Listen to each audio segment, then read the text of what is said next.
12 மணியானா சூற ஒண்ணு சுத்தி வரும். புள்ளிவாய் பிசாசு குளத்து வீட்டில் நின்னிருக்கும்.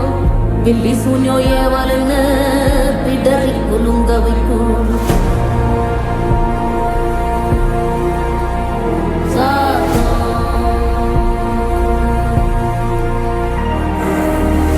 அமாவாசைக்கும் இருட்டு ஆறும் இல்ல நடுநிசி.